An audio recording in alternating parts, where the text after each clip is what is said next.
আজকে আমাদের বাড়ি সকাল সকাল পিকনিকের তোড়জোড় শুরু হয়ে গেছে। দেখতেই পাচ্ছ কড়াইটা বসে গেছে উনুনে অলরেডি। আর এখানে আমার ঠাকুমাও বসেছিল আর সব বাজার নিয়ে আসলো বাজার থেকে। তো এখন আমরা বাজার টাজার বের করছি কাকিদের হচ্ছে ঘরের সামনে। তো এখানে আজকে আমাদের মেনু আছে মুসুরির ডাল টমেটো দিয়ে, তার সাথে আছে বাঁধাকপি দিয়ে, মটরশুঁটি দিয়ে আর নতুন আলু দিয়ে ডিমের ঝোল।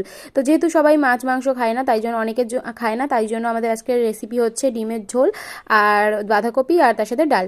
তো তোমরা কে কে শীতকালে নতুন আলু দিয়ে ডিমের ঝোল খেতে পছন্দ করো অবশ্যই কমেন্টে জানিও। আর সেটা যদি হয় পিকনিকের গরম গরম একদম ডিমের ঝোল আর বাঁধাকপি আর ডাল, তাহলে তো জাস্ট জমেই যায়। এখন সবাই কাটাকুটি শুরু করে দিয়েছে আর আমি যেহেতু আজকে বাড়ি ছিলাম না, সেই জন্য আমার একটু বেরোতে হয়েছিল। তো পুরো রেসিপি তোমাদের সাথে আমি শেয়ার করতে পারিনি, কিন্তু বড় ভিডিওতে অনেক কিছু শেয়ার করা আছে ব্লগে, গিয়ে তোমরা দেখে নিতে পারো। আর এখন ডিম সেদ্ধ বসিয়ে দিয়েছে, সবাই ডিম টিম ছাড়িয়ে বাঁধাকপিটা বসিয়ে দেবে।